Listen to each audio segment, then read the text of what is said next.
New York Times, call me the frat whisperer. Founder of the LVL Group, NY, Evan Rugen. Just hit it, congratulations. $1 million gross for the year. That advice probably netted me like $150,000. I'm here with my friend and internet entrepreneur and personality, Evan, aka Bowery Boy, who has, What's good? since I've literally known you, gone from zero to $150,000 income months. Right. So, dude, super excited to get into your journey today. Sure. Hey, how you stumbled upon the business model that you're currently in, how you've built a business on top of it, and then your outlook and advice you have for people. So first of all, I don't want to make a claim without backing it up. Yeah. So do you have anything that can kind of prove to me that, you're doing these $150,000 months? Yeah, I'll go front end and back end. So we charge a fee up front. One of our subsidiaries is actually credit inquiry removal.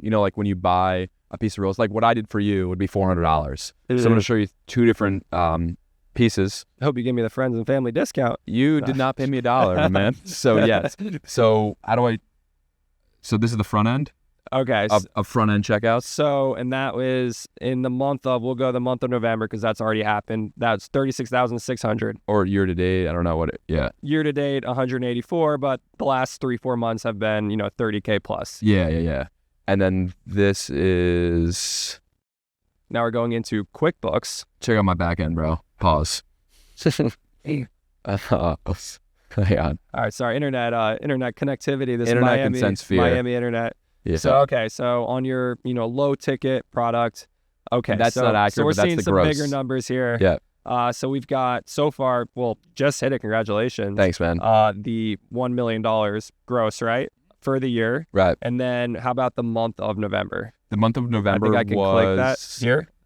Yeah. And that's 33 plus the 33 plus 133. Yeah. So he's showing me 133,800 plus 35. But again, just being real, maybe 15 of that was self-liquidation, was me putting my credit card through it, so that doesn't count. So the real number was about 155. About 150. Yeah, 150 plus. So you've hit 150 the month before, you just didn't hit it. Yeah, I hit 90 the month before. Yeah, you were a little, and then, right now looks like so far we're 7-8 days into December. You're 42 grand here, so looks like, and you're a month. Yeah, we're killing the front end. Front end, he's got 29,000 on the front end plus 40 something on the back end. So you're already at 10 days into the month. You're already they're almost halfway towards your goal. Right. So, and that's 30K in unpaid invoices too. So we'll hit 6 figures this month. So things are up to the right, and Evan is working hard. Last night we came home, and admittedly I don't go out that often, so I came back a little later than normal. I was here 3 a.m. and you were working. Yeah. So we have all the confidence in the world that things are going to keep going up to the right. And today we're going to explain, what these numbers mean, why you got into this business, and really just try to, provide value for those listening, apply what you've learned to whatever business they're doing. Super excited to get in this convo with you, man. Let's run it, bro. Bowery Boy, who has went from zero to $150,000 months in how many months? Technically, I opened my Stripe account, I think it was April 12th, 2023. So 18 months, roughly. Okay, and we met, when did we meet, 2 years ago or? Yeah, 2.5 years ago. And I remember, we met literally in an elevator. Elevator pitch. And you were giving your elevator pitch, not to me. You didn't know me at all. We were both going to the same friend. Rest in peace. He was the one who introduced us, and unfortunately he passed away. Right. That's why his fingers are dyed Carolina blue. We'll get to that later. Yeah. But we were, our friend had invited us, thought we would, like each other, get along. So he invited us to dinner, and I didn't know you were even going to the same apartment. I hear someone in the elevator talking to me yo, I've been stumbled on this business model. It's pretty simple. I think I understand what it would take to be successful. Yeah. And you were explaining it to your friend, Evan. Friend Joe. So Joe. Sorry, we went out. It's been a long day. We ripped it at Art Basel last night. You didn't rip it. You were working, which... loosely, yeah. No shade, Joe. Sorry about that. But you were explaining it to him. The way I remember it is I was in an exploratory state learning about business credit. Wow, this is a new thing, blah, blah, blah. And you just whip these cards out like Pokemon. And I'm like, oh my God, who is this guy? You had the blue suit. You had the girl. I'm like, this guy's got to figure it out. You're like, I thought it was funny. Yeah.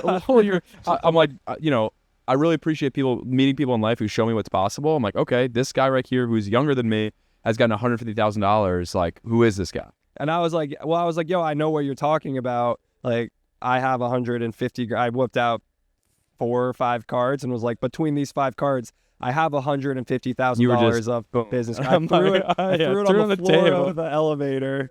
As it closed, I just dropped it. And I was like, I'm gonna be stuck with this guy in the elevator the next. That 2.5 years later, we're still following you, man. Yeah, I'm not even supposed to be here right now. And you've helped me get more business credits. But it's been really awesome seeing your journey firsthand, learning about you, learning about what drives you, seeing obviously the work that you put in, and now being a part of witnessing you reap the rewards of all the efforts. So first of all, where are you from, man? We're in Miami. You're not from Miami.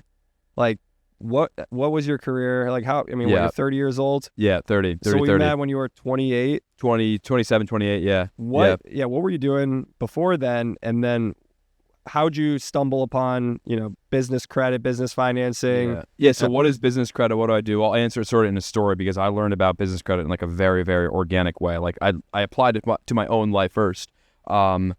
I was scaling a real estate portfolio. I think at the time I owned like about $10 million in real estate, with investors, LPs. And you were an agent grinding in New York too. I was an agent, grinded, New York Times, Come with a Frat Whisperer, like did it as big as you can possibly do in rentals. Like moved to New York City. I was actually just looking at photos. Moved to New York City May 18th, 2014. I'm a big dates guy, as you can see. Moved to New York City, $500 in a duffel bag, lived with an elderly couple that I met at a restaurant I was working at. I missed, skipped college, or I dropped out after a year, and moved in with this couple, Upper West Side, and I didn't have any money, so the agreement was I was going to live there, I was going to walk their dogs, take care of them, blah, blah, blah, blah, blah, blah, and at the same time, I got my real estate license, so woke up every morning, walked their dogs, made breakfast, worked 12 hours, and then came home, made dinner, walked the dogs, and took care of this couple. That was my foot in the door in New York City. I'm 30 now. You can imagine how young I looked at 20. I like just hit puberty, and I don't even think I had a fake at the time. So I was in 2014. 2014 in New York City. 10 years ago. And graduated high school in 2013. So I was 19 at the time. So were you even a college dropout, or you just never went to college? I went to college for 1 year. Yeah. And I remember being in there. I remember the moment, bro. I was in college, and I'm like, I gotta drop out. I remember, I always did well financially, and it was the first day of second semester. And it was like a business class. And then the teacher's like, what do you want to do with your life? And the first girl was like, I want to make 6 figures. And this is 2014, like simpler time financially. And the whole class was like, oh, and I'm like, you can live a good life making 6 figures. Like really good life. You can have dinner go out every night of the week. But by that time I was already making 6 figures. And sorry, I sort of mixed that story up a little bit. So I did a year of community college in upstate New York, where I'm from, grew up on a farm. That I moved to the city, agreeing with my parents as, hey, you can move to the city, but you have to keep going to college. So this is like 2014, 2015. I'm living with this elderly couple, selling real estate, and going to college part-time. It was a lot. And this is like first day of classes.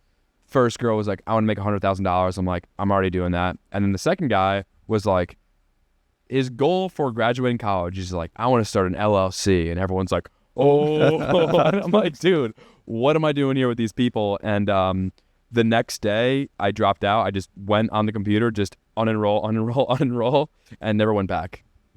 And then just went all in on selling real estate, scaled that from... and you moved to New York. And I was in New York City at the time. And what college was it?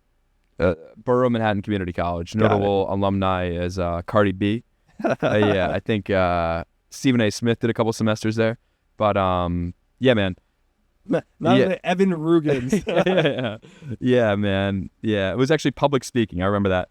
But yeah, no, just started renting apartments. Moved with $500 and was running through credit, and closed my first deal. It was like magic. And then like fast forward 4 years, I think in 2019 was my height. We rented about 500 apartments. We did $2 million in revenue, me and my business partner, and the New York Times called me the Frat Whisperer. And that was the height of my real estate life. And you were brokering leases. Yep. And I have a funny story. I don't know if I've ever told you this one, but my friend, and at the time I didn't know it was you. Later I found out. But my friend, I moved to New York in 2019. In 2018, one of my friends moved and got a place with a couple of his roommates. And I went in, into the apartment and saw them, and I was like, oh, one of these rooms, like, surprised you guys took this apartment with like a room with no windows. And they're like, yeah, dude, the broker, like, he kind of shafted us on this one. I think they said like he was a really nice guy. He was really like friendly, and but he said that somebody was sleeping in that room, so we couldn't go in and see it. And after the fact, after we had signed the lease, we found out that that room had no window. And then later, I think we're at my birthday dinner. Right. And like, that's the guy. yeah, like Joseph walks in. And he's Oh, like, that guy. Yeah, and he's like, oh, that's him. That's the broker. And I put the pieces together. Yeah. And I'm like, it was a simpler time. I needed to make money. I had to rent the apartment. I was very much like employed, but I was a I don't contractor. think you lied. I think you just kept out certain details. Yeah. You're like, Gray oh, line. it's a 10-foot by 12-foot room, Yeah. like decent size. There's a window, the air circulates. Yeah, but anyway. Well, maybe you didn't say anything about a window. Yeah, We'll just leave it at that. Yeah, you didn't know. You didn't know. Yeah, I did not know. Plausible deniability. Yeah, exactly. He was sleeping. But yeah, no, just did that, man, and like learned how to like max out a floor plan. And this thing in March of 2020 happened. I don't know if you're familiar with COVID. And moved to actually Miami. In Miami, they never heard of it. Yeah. I moved to Miami for 6 months. I'm like, what am I gonna do with my life? And at that time, I had purchased my first single family property. I bought it for $58,000 pre-COVID. It was in upstate New York. And obviously, post-COVID, all those suburban areas blew up, as you saw with your Airbnb portfolio as well. And put in, I think, $175,000 of my own money, all money I'd saved from brokerage. So I'm all in $200,000, and then I get it appraised, and it's like, yeah, your house is worth $465,000, and I'm like, wow, made like $500,000 in a year, or sorry, $250,000 in a year on one deal. Like, that's pretty incredible.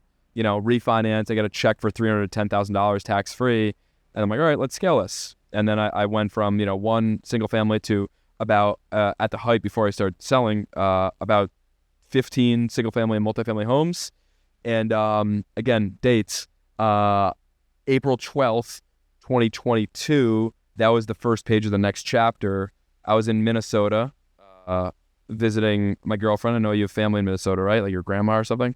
My grandma and my grandpa's family is from Minnesota. Are you Swedish or Scandinavian? A quarter or Norwegian. Represent. 3/4 like Jew from various places, and 1/4 Scandinavian. Nice, bro. Yeah. 1/4 blonde hair, blue eyed. Yeah. 3/4 whatever you want to call me.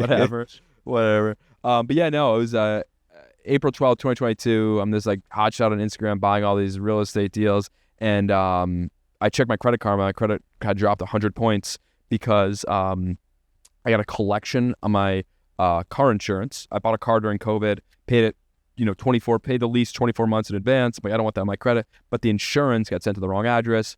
Got a $250 collection. Before that, I wasn't really conscious of my credit, and my credit score dropped 100 points. I'm like, oh, I can't refinance any of these properties. I have a 600 credit score. I need to fix this.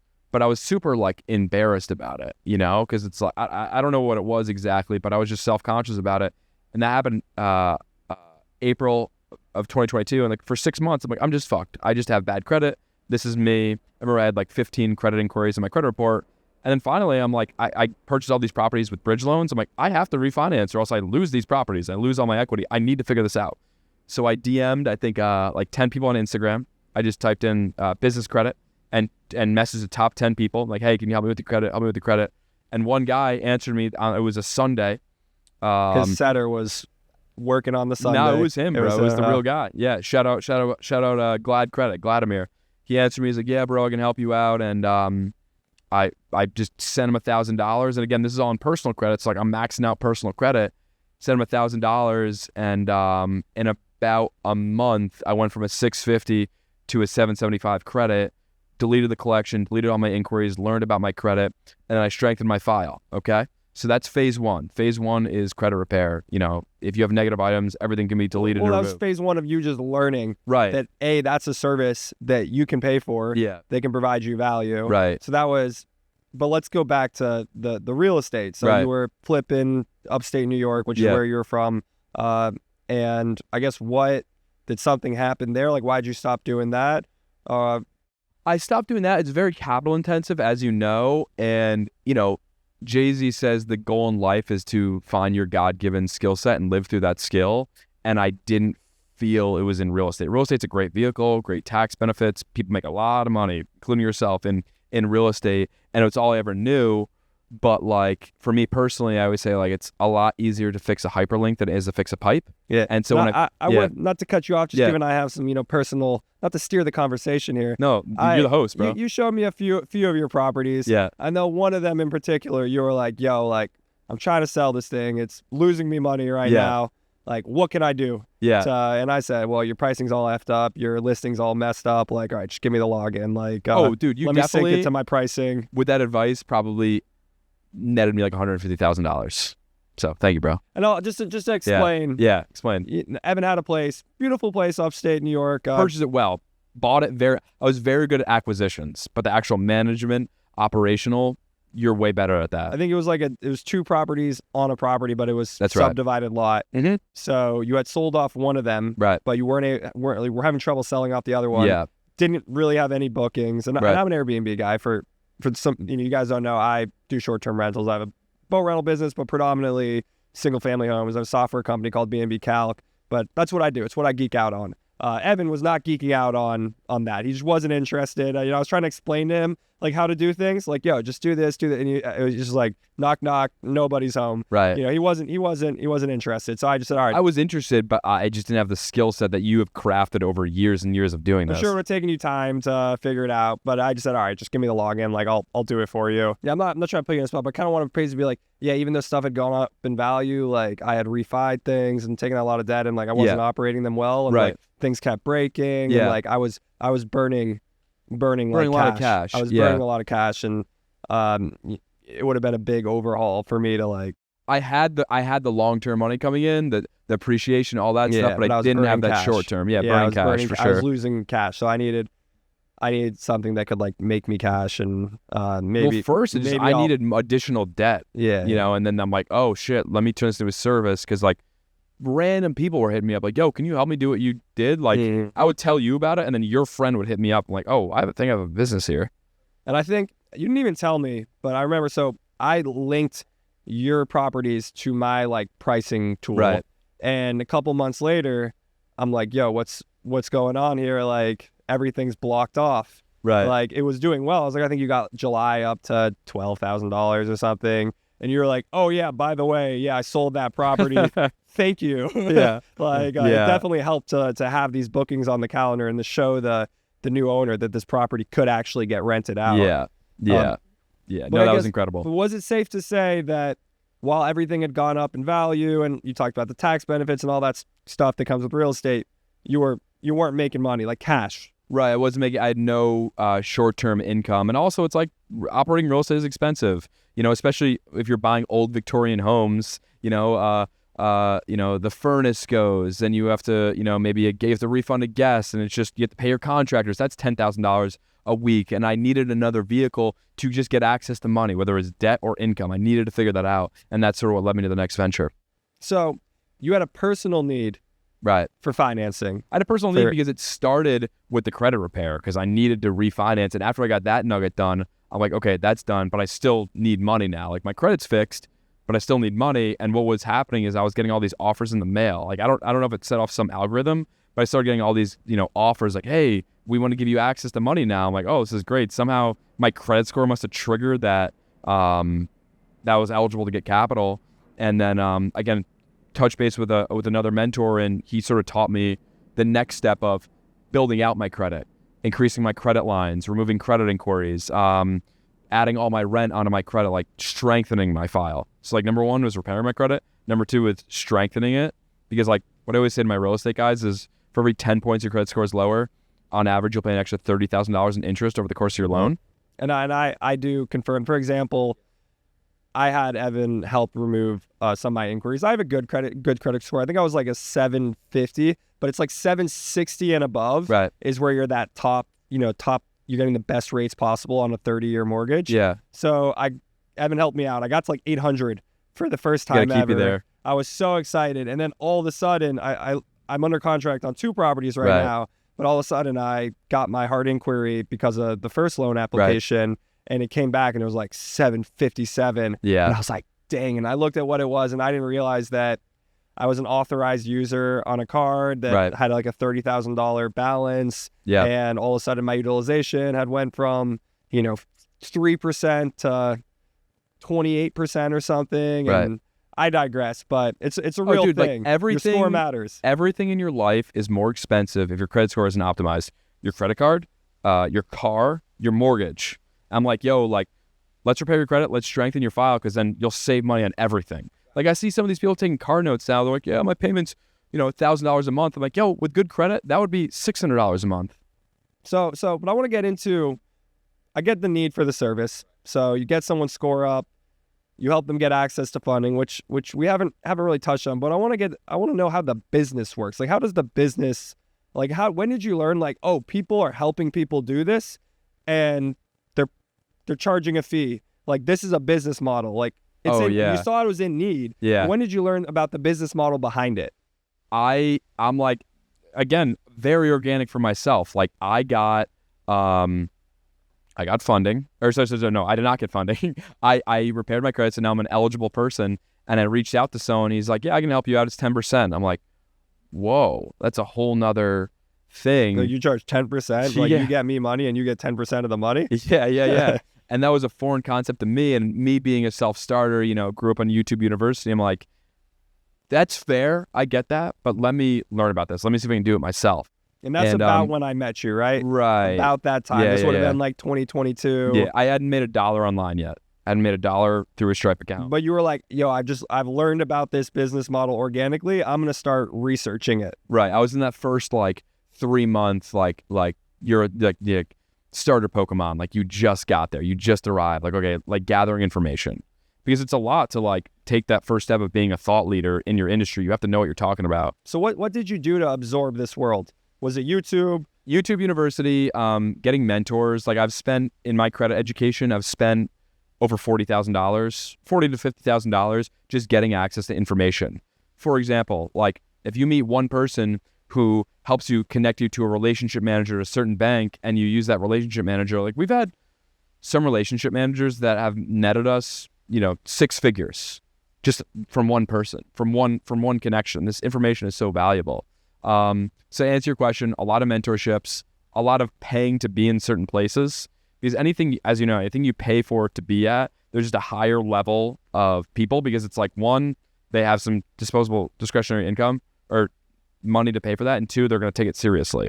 It's not some free event. So what is the business model of and what would you call it? Credit repair, access to funding? Pretty much getting people access to funding. There's about 50 different reasons that can trigger an automatic denial from a bank. And number one, we know all those items. For example, Key Bank, that's a bank in New York. To get access to business funding from them, you need to have an account that's open for 30 days. You need to have $2,000 in the checking account, and you need to do 5 transactions on a debit card.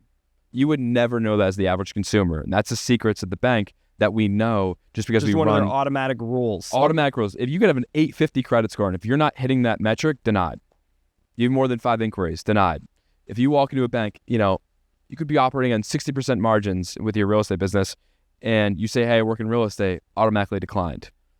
So just knowing all that information, all these different banks. Number 2, knowing all the different relationship managers. All these different relationship managers operate on commission. So we probably go through, on average, I'd say 50 relationship managers before we meet the person where we're like, okay, we're going to send you a good amount of files because we explain to them, hey, like if you're not getting the absolute highest approval for our clients, we're going to stop sending you files. Yeah, like for example, today, because I was telling Evan, all right, I'm under contract on these 2 properties. For one of them, I might, I'm going to probably do 100-ish K in renovations and whatnot. It would be, I could liquidate things, but I would rather, have some short-term funding or whatnot. And Evan was just quickly, he was like, go to this bank, like go to this bank, send an email to this person, like say these things, and like you should have that like within 48 hours. And here's why it's so important, Jeremy. Like think about this. So what are your options here? If you're renovating, typically I'd say a real estate person would get a construction loan, right? You're paying, what is a construction loan rate? I personally have not done a construction loan, so can't speak for myself. I paid 11%. I'd say it's like 10 plus. I'd say I paid 10%. And think about how a construction loan works is They have to come out every single time to verify the work's been done. You have to pay the inspector $300 per. You only get draws after you complete the work. So bare minimum, you're paying $100,000. You're paying an extra 10 G's in interest per year.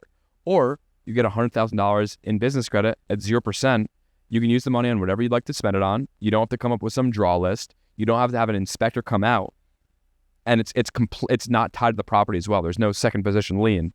And you're saving $12,000 just on that.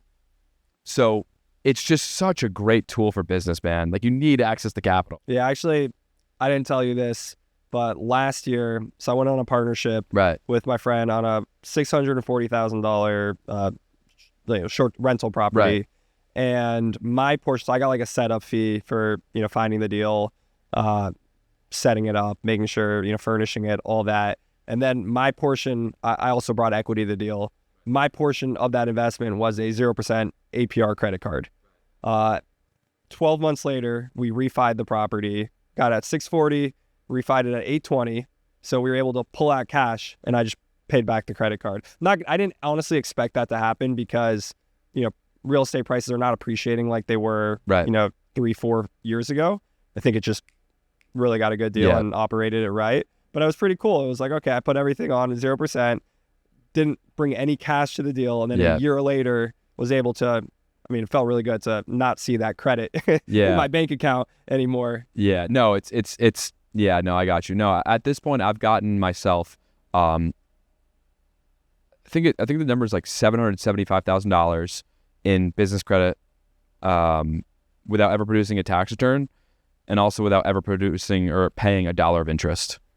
So, all right. So we get that it's a valuable thing. Sorry. I'm just so excited about it, bro. I'm so excited. I'm too.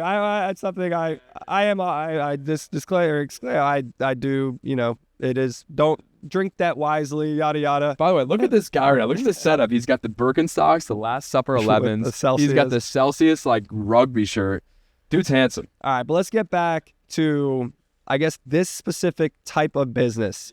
So with real estate, it can be a pain in the butt. I will acknowledge that. I have a team that helps the day-to-day operations, but there's certain things break. It's annoying. Totally. Whereas this business, other than knowing the need for it and seeing that's something you can help people with, is it the fact that you can do it from anywhere in the world? What drawed you to it? What drew it to me, man, is, I don't want to quote Andrew Tate, but he said something that really resonated with me. Is you want to find industries where you can get in between the money. You don't want to go for gold. You want to be the one selling the picks. Some people are like, oh, I want to get into marijuana. I'm like, okay, if you want to get into marijuana, I'll do marijuana financing. and you want to do, and you want to make a lot of money. I'll fund you buying weed. Don't get into weed. Don't be the farmer. Sell the irrigation system. Sell the lighting. That's where the real money is. If you can find a way where you get in between the transaction and help people make more money, very quickly you can make a lot of cash. It's like the ones making money on AI right now. Right. Are NVIDIA with their processing chips. Correct. Yeah. They don't have the product. They're supplementary. There's no NVIDIA GDP. Yeah. It's just they're running in the background, powering the applications. For example, I paid AWS. This year QuickBooks probably $50,000, and I bet you have some credit processing people that will be like, oh, let me process your payments. Oh, I was like, for payment. I was like, you pay them just to keep track of your P&L. No, but I've had $1 million go through my QuickBooks, and I pay them whatever it is. Let's call it 3-4%. I don't really care. I don't care, because if I get a $10,000 amount through QuickBooks, they facilitated that transaction. They were there for it. I have to rip them off whatever $300-$400. I don't care, because I'm getting $9,700. I don't even feel it. So that's the same thing with business credit. I'm inserted in these transactions where people have their own ideas, and it's really cool because I get to see a lot of different business models. For example, we spoke to a guy last week who his business model is transporting blood, stool, urine. He transports like waste, and he's operating at 80% margins. And he's like, I need funding. We gotta get into that business. Yeah, exactly. I feel like Miami, that's a big that sounds like a Miami business. I'd say that sounds like a Midwest business. It's not sexy. I spoke to this guy yesterday. He just checked out. Shout out Gabe. What he does is he helps governments reclaim lost property, and if he helps track down the person who lost the property, you feel me? let's say someone lost a car and they don't know whose car this is. He finds out who the owner of that car is. He gets a 10% commission of the value of the car. So I get to see all these interesting businesses, and I'm just the guy helping make it happen. They're like, hey, I know I can make 3x of my money. I just need to help. I just need to get access to the money, but they don't know how to get access to the money because there's all these restrictions. I have the relationships. I have the data points. I get them $100,000. They have no problem paying me 10% because they're going to make so much money in their venture.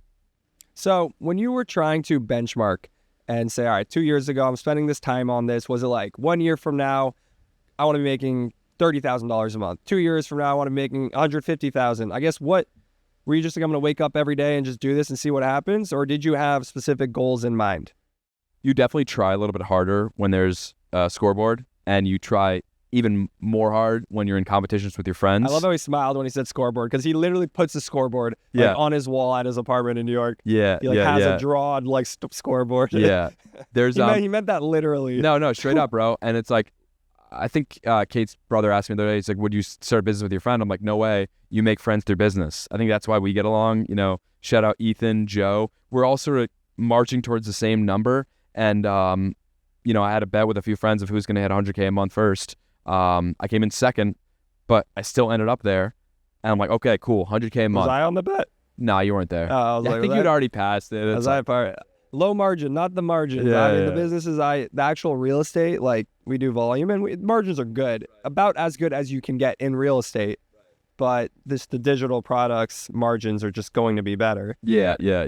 There's the only thing you're really paying for are employees and some tech. Yeah. But so I think something that's really cool with you and Evan, or sorry, Joe. Jesus Christ, dude. Oh my God. I was out so late. My name is Evan.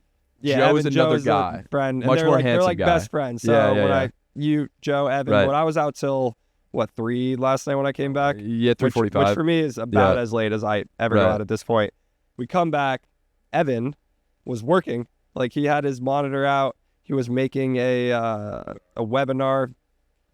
God, throwing off the names just throw me off every time. I can remember our conversation in an elevator, but then like well, not that I don't remember. I just say it. Like names don't mean anything to me. Right. Like I'll just say a name. Yeah. And like it's just for whatever reason, like I'll remember my conversations with anybody, like whatever you've word ever said to me. association, like Evans from heaven, heavenly.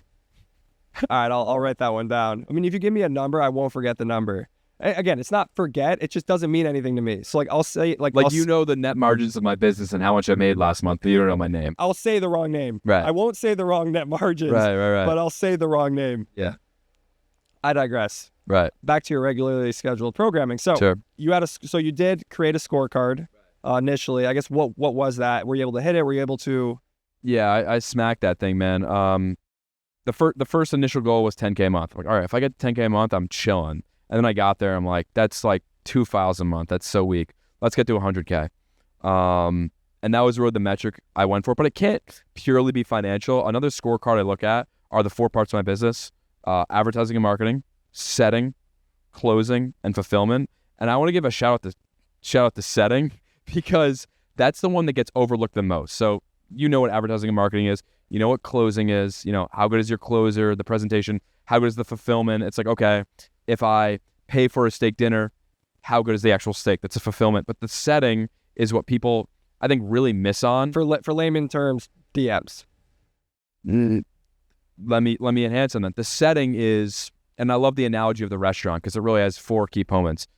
The setting is you driving up to the restaurant, you reading the reviews online, the brand of the restaurant, understanding what it is, watching all the, maybe like for my offer, watching all the content, watching my content before you get a call with me. When you're joining the Zoom meeting, you're not just looking at a Zoom meeting, you're looking at a video of me talking about business funding, setting them up, prepping them. I think on average, like pre-indoctrination. Yeah, exactly. Because people, I think that the stat is someone has to watch 7 hours of you before they buy something from you. They trust you. Right. We're trying to condense that as much as humanly possible. So setting them up, prepping them, warming them up, so that way that when they get on with the closer, they're actually able to transact. Because again, I'm asking for Social Security. Your most sensitive documents you could have, we are asking for. Social Security number, tax documents, all that information. So I look at one, a financial metric, And what do they say? Gross revenues for vanity, net margins is for sanity, something like that. And then I also get the 4 things: advertising, marketing, setting, closing, fulfillment. I look at that every day and rank them 1 out of 10. I'm like, okay, my fulfillment sucks right now. My fulfillment guy isn't getting it done. Oh, my advertising is really weak. Our cost per click is way too expensive. So I also look at that every day, and that sort of keeps me dialed in. And I think something that you've done, well, I'm going to break it down to 2 things. One, you have found a business model that is, in a way, would you say it's like a pretty simple model? Yes. In the sense where you can set up, a few funnels. Like you were drawing it out to me earlier. You really drew out his business. Like he was sitting there, we were out here, and he was out with pen and paper, just kind of drawing the business, like explaining where people come from, where they go, who's responsible on his team to make sure that, whether they become clients, that they actually, get the service and then, refer other clients. Right. So would you argue it's like a relatively easy business model? It's like real estate. It's easy to understand. My business model is easier than real estate. Definitely. Sure. I've done both. And the second part is what's important to you is figuring out which team members you can put into different places. So you draw out the business model, and then you draw, where's Evan? Right. Where am I here? What am I spending my time doing? Which, marketing, social has been a big push. I think when I met you a couple of years ago, you pretty much just, started on social media. Now you have a sizable following. So for you, it was like being the face. Like when I hit up a partner, they need to know who I am. Like I need to have credibility, instant credibility.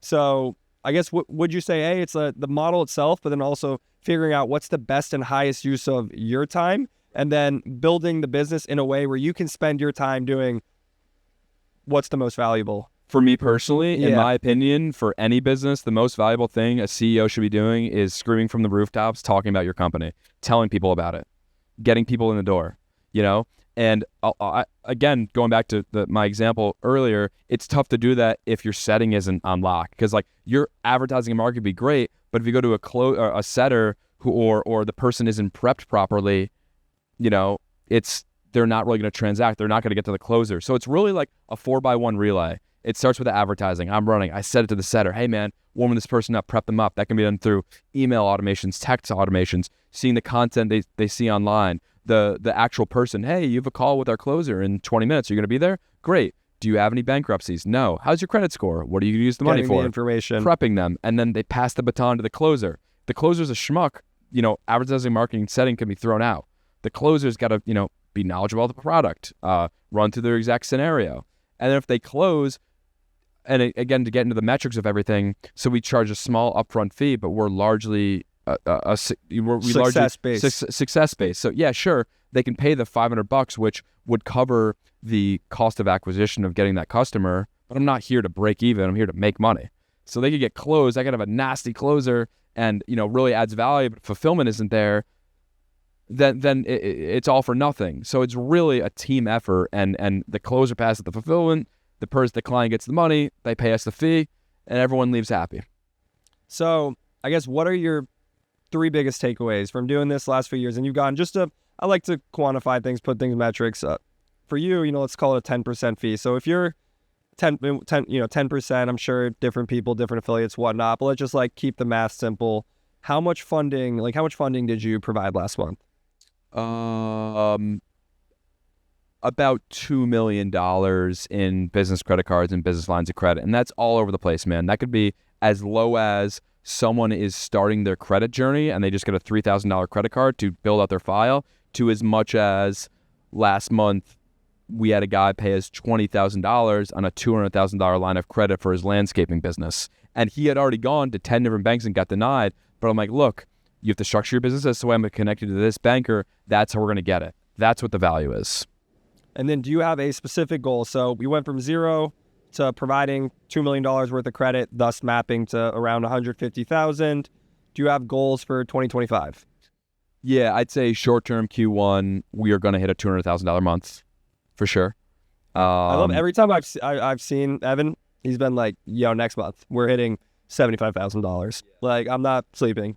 like unless we hit 75,000. Then he's like, I've hit 75,000. I can't go back to not hitting 75,000. Right. We're hitting 100 next month. And then next month I hit 100. I can never go back to not hitting 100K ever again.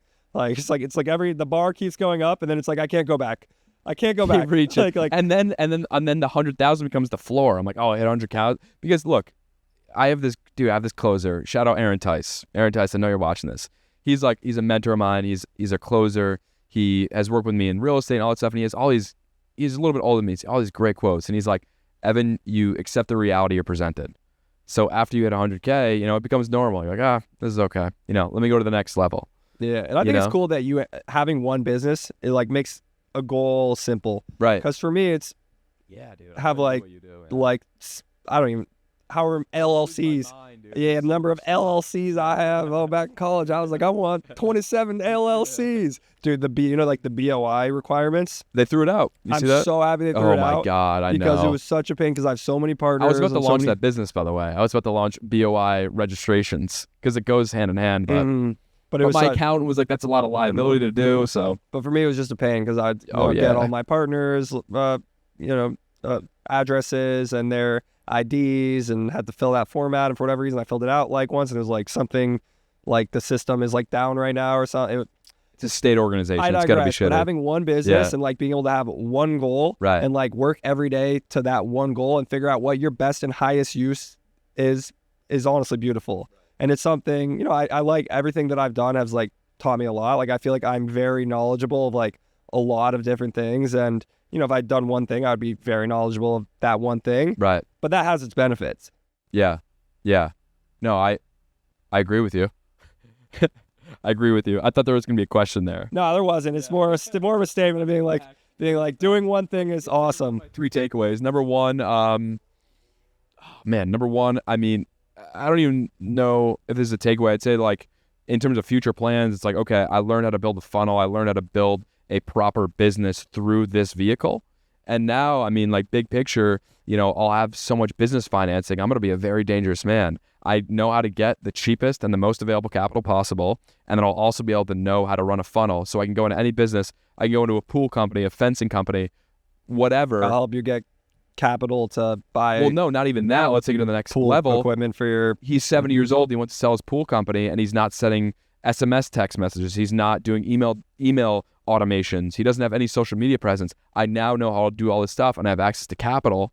And I have all these business owners who I help them get funded so I could acquire the business, get the cheapest available capital possible, and then get equity from the people I've helped fund because they trust me. And then market the business so it's more successful. Oh, yeah. Increase margins, increase revenue. It's going to be a fun 10 to 20 years. So this is a great business model, for yourself in the near term, but also provides a great foundation for bigger and better things in the future. Yeah, you have your hand on the pulse of what's happening in business, what trends you're seeing. And again, my job is simply just to help people get money. I'm not a financial advisor. Someone comes to me with a bad business model, but they qualify, I'm still going to fund them. An OnlyFans agency. Cool. Good for you. Yeah, go crazy, man. Yeah. We need equipment. I want to wholesale in New York City. I'm like, it might be a little saturated, but go for it, my man. Who am I to say? Yeah, exactly. I'm just the money. And it's not my money. I'm just facilitating it. So what would be the biggest piece of advice you have for someone looking to start an internet business? Man, start an internet business. It could be any business, but I just feel like you can speak on the internet side of things. Yeah. Fame is the business model.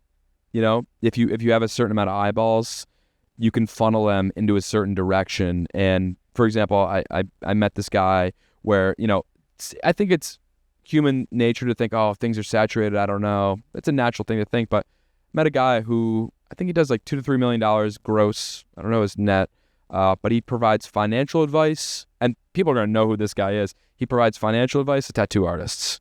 So niche, but he makes $2 to $3 million a year doing that. So it's whatever you want to do, however weird it's going to be, there's a market for it. And if you have that following, you can funnel those people towards that venture. I'm going to add a piece of advice. Let's hear it. You never know when you're going to have $1 million conversations. So when you hear someone talking and it's something that could be, helpful, valuable to you, don't be shy. I'm going to You get in there, bro. I've seen you. You get into conversations. I'm like, well, that's we were in good. an elevator. Yeah. And, you were talking about something that, oh, this is interesting. I just started talking to you. And I would say between us, I think you've maybe made a little bit more money being friends with me than I've made money being friends with you. Well, Who's counting? You gave the example of that house. You said that was probably like 100, 150K. That was thing. good. You've definitely helped me. I'm just saying, but I know over the course of our relationship. Just, I help people get access to money. You don't need money. Yeah, sure. Well, but my point is, like, I know over the course of our relationship. I try. Like, yeah. I'm not throwing shade. My point is, like, I know for a fact, like, together, whatever direction, like this relationship, he's a hardworking guy. He has, like, for whatever reason, he's hungry. I'm real hungry. Smart enough. Good looking enough. Face for radio. Articulative enough. He was freaking jumps in our pool the other day. He's like, yo, I don't have the best housing situation here in Miami. Do you have some space? Yeah, dude, come by. We have an extra room. Dude. Next thing I know, I leave for 5 minutes. He's doing Instagram stories in the pool. You guys really like that. I didn't even think about it, bro. Hilarious. But my point is like, I know, should we both, everything go well and we keep working hard and we will collectively help each other make more than $1 million. So that's like $1 million conversation. Yeah. And it wouldn't have happened if, we weren't just like, we didn't just talk to each other. And wouldn't happen without Chris. And Chris too. But, you could argue, sure, that Chris was a $1 million. I mean, I happen to know Chris since childhood. So I think that's a little $1 million different. man, bro. I fucking love that guy. And he was someone who was like a connector of people. He's still connecting me to people. Like, still, I'll see people and we'll be like, followed by Chris Trani, and like we'll connect and we'll like talk about that. So it's crazy. He helps people have $1 million conversations. Yeah. So my point is just get out there and hit up people. Or if you see them in person and I would say that's the beauty of New York City. People are like, oh, why New York? Why New York? In your 20s, you have to be in a major city, man, because it's like you could, for example, you could go anywhere in the world being in New York and someone. I was coming to Miami for Art Basel. That's the event that's going on this weekend. I posted a selfie in the plane and like 30 people hit me up from New York. I could go to Guam. I could probably post a selfie. Someone would be like, oh, my cousin lives there. So like that would be my advice. Go to a major city, network, talk to as many people as possible, connect, and add value. Beautiful. Well, hope you guys got value out of our conversation. For those who want to follow your journey, where can they find you? You can follow me at Bowery BOI on all social media, Bowery Boy. Jeremy, thank you for having me on, man. All right, cool. See you in synagogue. Yeah.